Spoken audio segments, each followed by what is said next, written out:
কোনো বিকল্প নাই।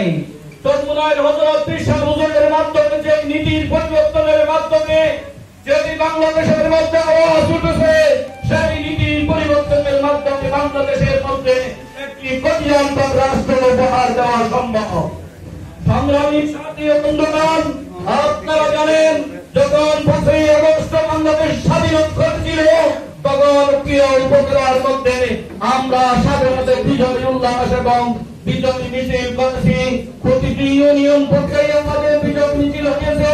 প্রতিটি সংগঠনের যে 12টি সংগঠন আছে, উকিয়া উপজেলার মধ্যে প্রায় 8টি সংগঠনের কার্যকর প্রত্যেকে ইউনিয়ন পর্যায়ে আমাদের কাজকর্ম খুব সুন্দরভাবে চালিয়ে আসতেছে এবং সামনেও আমরা যে যুব আন্দোলন, ইসলামী আন্দোলন, মুজাহিদ কমিটি, শ্রমিক আন্দোলন, উকিয়া